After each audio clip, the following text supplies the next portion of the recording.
There he is. Max is on the Skype machine. Max, you want to say anything to Mighty Mouse? Mighty, how the hell are you on this show, one of the best streamers in the world, and you're not on Skype? That's what I'm talking about. I'm kind of disappointed in you. And then 2, congrats on the fucking amazing ninja shit you did. I want to hear the name from you. I was talking shit about you on the stream last night, but I want to hear what you named that move. We came up with the best name, I think, for a move.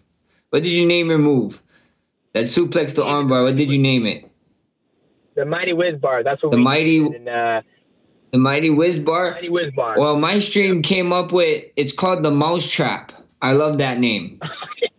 That's fucking amazing. You gotta give my streamers some love. They said the Mousetrap. I think so. The Mousetrap is better than anything in the world. I was calling it the Mighty Plex, but everybody wants the Mousetrap. That Mighty Plex though, that sounds damn good. I'm gonna have to go back to the higher up. Yeah. No, let's do Mighty Plex. I like that one. That sounds good. I like that. Yeah. Congrats, champ, man. You're a beast, man. I couldn't believe my eyes what the hell I was watching on Saturday night. I had to replay it a bunch of, like 1,000 times. Amazing, bro. You're the man. Thanks, man. I appreciate it. We gotta get a stream together, man. Make sure I go give Max Holloway a follow. Bless MMA on Twitch.tv. We need to get a PUBG game together, brother. Good luck. Stay healthy on your fight. You're the man. Yeah, let's do it. Let's do Fortnite. I got Fortnite. Let's fucking play something. No. We ain't playing no damn Fortnite. We're playing PUBG. That damn game's for children. Okay, playing some PUBG. Okay, I have no idea what you guys are talking about. This is complete foreign language to me. DJ, I'll let you go. Thank you again. You're the best. I mean, there's nothing more that we can say that hasn't been said. You're the king of kings, my man. Enjoy it. I know how much this meant to you, and I really appreciate you coming on and giving us that plug on Saturday night. Enjoy the record. Enjoy your family. Enjoy the time off, and we'll talk to you very soon. Congratulations again. Awesome. Thank you, Ariel. Max, stay healthy, brother. Good luck, man. Thank you, brother. Congrats, champ. Max, thank you for stopping by as well. We appreciate it. I know it's early over there. By the way, just curious, as a guy who's starting his run as champion, do you think DJ is the greatest of all time? There's like a debate going on now. Now that he broke the record, a lot of people think so, but others say, oh, he hasn't fought, the best of the best. The flyweight division wasn't as good as other divisions. What do you think? It's not his fault.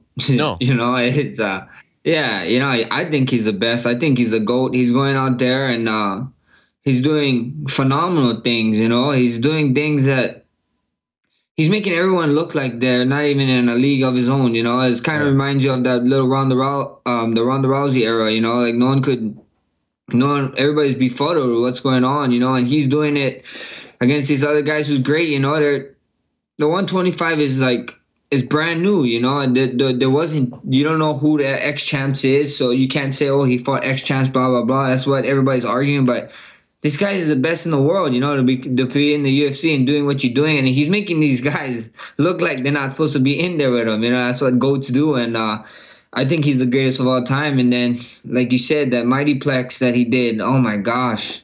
I was watching you guys talk about it the other day, and that was just amazing. I don't know what the hell. I was in disbelief. I was like, what is going on? Like, what was going on? I was like, is this real life? You see that freaking Boston Crab thing, like you said, on a regional show. You think, that's nothing will ever come close to that ever in the UFC. And in the UFC, you see this guy pick someone up in the air, grab his arms, I'll take this now, and, and did it. Ray Borg was fighting it, kudos to him, but he's the GOAT, man. He's the GOAT for sure. I think he's the greatest of all time, and he said it in his own words. He got a lot more to do. So I'm excited to see. I don't know if he got any more ninja tricks up his sleeve. It should be amazing. Is that the kind of thing, like you go to the gym today to train? Are you going to try to do that as well? Like I can't do that, but you have the ability to do that. Will you try to now see how difficult that is? Because I feel like he actually makes it look easy. Yeah, he makes it look easy. I'll definitely try. Well, I don't know. I don't want to hurt my partner. I must suck getting slammed like that. I need my partners for this big fight coming up. So I would try it. I'm gonna try it for sure. But I'm sure it's hard as shit. You gotta know first. You gotta know how to suplex someone, lift him up, and you gotta trust yourself and be like, I'm gonna let him go in midair, grab his arm with one arm, and put him down, step over it. Like there's a lot of steps to that thing. It's just it was mind blowing. That guy, this is amazing. DJ has been talking about this record for a lot. as a champion now, as a new champion, does this mean something to you? Like now, do you have that number in your mind? Okay, I mean, he keeps fighting, that number will go up, but would you like to break that kind of record? Is that something you think about or not yet? Yeah, of course, of course. Once you get it, once you're in it, you see what everybody does. The records are meant to put there, are meant to be broken, and I want to break them, and he's keep fighting, so keep leading the race, DJ. It's not a sprint, it's a marathon. So I'm gonna slowly creep my way up there. That's what I want to do. That's what I plan on doing, and it's champ life. That's what you gotta do. You gotta defend, and I think DJ is doing the greatest job right now at it. Okay, so it's finally set, December 2nd, Detroit, Michigan, UFC 218. You're fighting Frankie Edgar. You're defending your title against him. And, every so often, since you won the belt in June, I would check in what's going on. You were open about wanting a new deal, and you brought the head to Dana White, things like that. How was the process? Was it up, down? Was it enjoyable? How would you describe the process? Because it sounds like you obviously got a new deal, right? Because this fight is happening. What was the process like? It just took time. The UFC was busy with the whole Conor thing. That thing that was going on. They had a lot of stuff on their plate going on at the time. They sold the business too, so it took a while. But I knew it was going to go down. We had good faith, and here we are. It would have been fun to have fought a little bit earlier, but we're here in December. They're shipping me off back to a cold ass place again, and I can't wait to do it. I just can't wait to fight. I'm glad I got a fight. I'm glad. There's a lot of questions, when it comes to Frankie. A lot of people think I didn't answer in my career, and Frankie's that guy to answer all. The answer being the answer. But we see December 2nd. I'm excited. I'm ready, and I'm always ready for my fights. I hope he's getting ready, and I know he's a fighter. He's a banger, and I can't wait to do the damn thing. And for the record, you're happy with the new deal? Oh yeah, super happy. I'm super happy with the deal. Like I said, I just wish, there's a lot of things delaying because UFC had to do stuff. They had things on their plate. They're super busy. You know how company stuff go. And, we got our deal that we wanted. Now is this time to fight. Now is this time to show my worth. And December 2nd is where we start. Would you have preferred not to fight in Detroit? I mean, because you come from such a hot place, it may take your body longer to, get acclimated to the cold weather, cut weight, things like that. Is it a bit of a nuisance to fight in such a cold place? No, it is what it is. It is what it is. That's how we do. That's what we fight. The first one I fought Pettis in Canada, and then after that, when we went to Brazil, I didn't know it was like somewhat cold there. I thought it was always like Hawaii, it's always hot, but it was kind of cold down there too. And then now we got Detroit. I ain't picking and choosing. This is what champs do. We go wherever we need to go. I would like to fight closer to home. A lot of people call Vegas the Ninth Island. I didn't fight there for like 2 years. Hopefully they can put me back in Vegas after this one. But this is the next one up. This is the one we got to do, and we're gonna get it done. In the midst of the negotiations, the discussions with UFC, did Hawaii ever come up? Was that ever something that you guys seriously talked about? No, I didn't seriously talk about it. I hear about UFC guys, there's some higher ups down here that keep saying that maybe it might happen in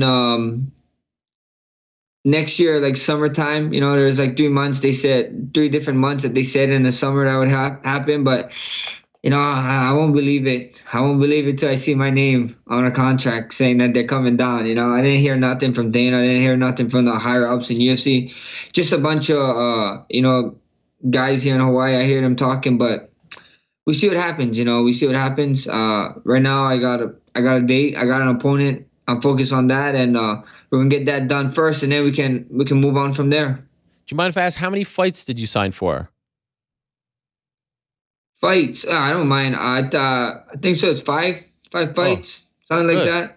I like that. It was whatever I had left on my deal, and we just changed it. So okay. UFC is super easy going. They're super easy going with me. They, like I said, man, Dana White is the man. He made a promise. I know Dana White, UFC, they always come through. It was just timing. The timing was off. They was busy with other stuff, and I totally understand. This is business. This business don't always go your way, and they ended up we ended up figuring it out, and I'm happy. You know, they figured out like I said they would. How's the hand? Is it fully healed? Yeah, the hand is ready to go, man. I'm ready. Okay. All Got right. these two hands that ready to bless someone December 2nd.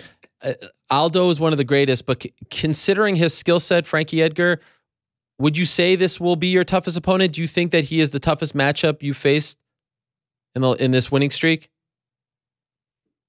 You know, yeah, the next one is always the tougher one. You know, even though Aldo got a bunch of wins over him, you know, his skill sets is definitely a matchup. You know, it's no secret what I love doing. You know, I love striking, and there's no secret what he likes to do against strikers. You know, he likes to take them down. You know, he likes to mix it up. He likes to stand, and I think he's a hard fight for sure. You know, I don't think so we can compare him and Aldo because they're two different fighters. But at the end of the day, he's a hard fight. You know, this is a fight that I wanted for last year in New York. You know, and you know now we're here. What better time? You know, he got a couple wins over a legend Hawaii. You know, and now a Hawaiian got a belt, and now Hawaiian get to try and defend and get one back. You know, so I'm gonna get one back for Hawaii, and I'm excited for it. It's interesting to hear you say that. I love that storyline, but I've never gotten the impression that you and BJ are like really close. Do you feel like you're fighting? You know, like you're trying to win one back for him? Yeah, you know, not only for him, you know, not only for that man, but also for Hawaii. Period. You know, this guy's three. What is it? 3-0 against Hawaii.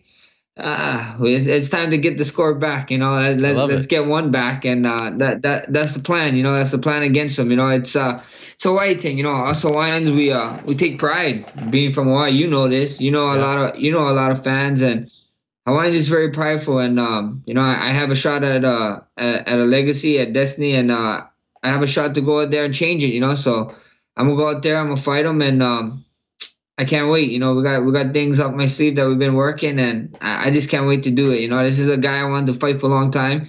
Another former champion I'm facing. You know, this is my third champion or former champion I'm facing. You know, he was a champion of higher weight class, and you know, he got history on the line on his side. You know, I don't want to be written in his history book. I want him to be in mine. Recently, Conor McGregor gave you props. Did you hear this? What did you make of those comments? He said you've looked very impressive as of late.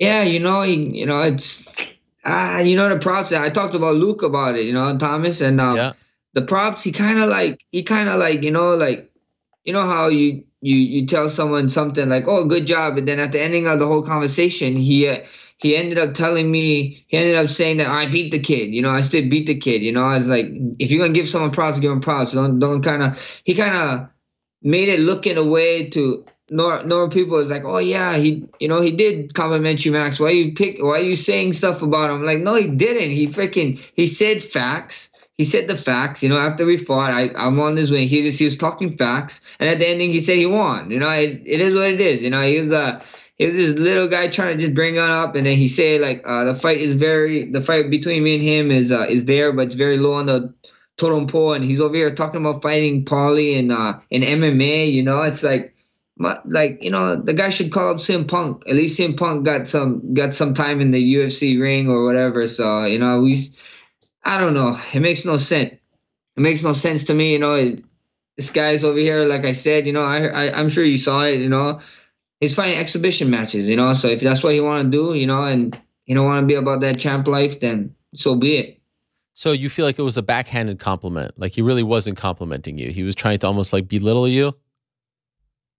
Yeah, for sure. He's trying to, you know, go read the comments again. You know, he said this, and this, you know, that, and at the end he's like, I still beat the kid, and you know, and he's at the low of the totem pole to fight. I'm like, you know, dude, like you don't need, like everyone knows I'm on this win streak. You know, you don't need to tell everybody about it. It's just facts. He said facts. Yeah. And then he went back on, you know, trying to stuff. You know, just like how. I remember like how I think so it was you that or a couple people bring up Joe Duffy to him, you know, and then now he's like, then whenever he talk about his Joe Duffy life, he's like, that's when we was kids and blah blah blah. I was so young, I didn't know what was going on, you know. It's like when I fought, you know, I'm pretty sure I was a kid, you know, I didn't know what was going on. I was still growing, you know, and he still growing. Everybody keeps saying like everybody keeps saying, hey, murder you now. Like, cool, that's your opinion. And then people keep saying, like, Max, you're not the money fight. And I'm like, perfect. You're proving me right. You know, this guy's fighting exhibition mats. Of course, I'm not the money fight. You know, there's levels to being a champion or whatever. And you know, I said it before. This guy's just with DJ. You know, the casual fan. Nobody really knows that if a guy just came in and they started watching UFC, they see Conor walking with his 2 belts. You know, and then they see DJ. You know, the greatest of all time. Does DJ walk around with 10 belts? No, he walks around with 1 of his belts, you know, and that 1 belt, you know, and he don't walk around with 10 belts. So, you know, champ life is hard, you know, for some people. Some people don't want to take it on, and you know, why defend when you can have this champ or fighting exhibition matches and you know, and getting money while doing it. You know, fair play to him, you know, fair play to Conor. He figured it out first, but that doesn't work for everyone, you know. So respect to him. At this point, do you not even think about that possibility anymore? Like, are you not going to get hung up on the idea of fighting him, or is it still something that you think is attainable? You know, I think if it happens, it happens. You know, it's 50. If he said 55, you know, I heard UFC when we was actually talking about the contract. UFC came to me. They talked to me about 55. They also talked to me about Conor a little bit, but you know, it is what it is. You know, I'm not going to get. They was asking about it. They was saying they told me they pretty much that's about the Frankie fight. It was weird, you know. We got the Frankie fight. Like I said, I wanted this a year ago, you know. Now we got the fight. Frankie, he took the fight now, you know. And when we were sitting down with my contract, we was talking about the contract. They asked me, "Oh, what would you think about 55 going up there?" And then they asked about the Conor question. What about Conor? I'm like, you know, of course, if you guys wanted me to go up there and fight him, I'll fight him any day. So. They kept talking about it, but you know, Frankie was at the end of the day. Frankie was the one, and we're here in December 2nd. What kind of suit we have for Detroit? Do you have it planned out yet? You know, I'm going through some stuff with my man Todd Goldsmith. Check him out, and I got a great suit, and the tie that's coming out with the suit, guys. I'm gonna give you guys a hint. It's lava. We're bringing the heat to Detroit, baby. Yeah, we're bringing the heat to Detroit, so it's gonna be cool. You guys are gonna love this time, I promise. All right, I can't wait. And by the way, what do you think of that? It is what it is video. Were you embarrassed by it? Do you think it was funny that compilation video of you saying that term on this show, among many other places? I love it. Okay. I love it. You know, I think so. This show got the most. It is what it is. I love it. Even the interviews with you is. I always say it is what it is, and. I love it, man. I love it. Some guy, you guys, there's one, I need to post it up. I'll probably post it up later sometime this week. But there's one that a guy actually made a beat to it, made a whole song. Oh, wow. It was hilarious. Wow. It's so hilarious. I need to post it. I forgot to post it. Thanks for reminding me. No problem. That's like your catchphrase. And by the way, before I let you go, it seems like life is great. You're the champ, loving life over there in Hawaii. But I got to say, and I hope you don't think that I'm prying here, but you know, I follow you on social media, Instagram, Twitter. It seems like Max Holloway is off the market, right? And you've done pretty well for yourself, my man. Unless I'm reading things the wrong way. But well done. Yeah. That's all I could say. Well done. Thank you, brother. Thank you, brother. Like everybody been saying in the comments, if you read the comments are hilarious. The comments are hilarious. People are like, Max, good job, Max. Like everyone's so proud of you. It seems like you're dating a beautiful young woman. Is that accurate? Yeah, for sure. Well done. Yeah. And she's some kind of supermodel, right, in Hawaii? A little bit, kind of. Look at you. Yeah. Look at you. Well, what's her name? Thank you, boss. Moani. Moani's the name. Moani Hara. Life is good for Max Holloway. It is what it is, my man. Well done. Proud of you. Brother. Congrats on getting the fight. Congrats on the new deal. Looking forward to Detroit. And thanks as always. I know you're going to train now, so I appreciate you squeezing us in the morning. No, thank you, man. Thank you for always having. And, you know, I'll talk to you on, what is that, December 4th. That's my birthday. That's 2 days after the fight. That's a Monday. And I will make a time for you after I defend. You're the man. Brother. Love you, Max. Thank you so much. That's amazing. Appreciate your time very much. There he goes, the UFC featherweight champion, Max Holloway.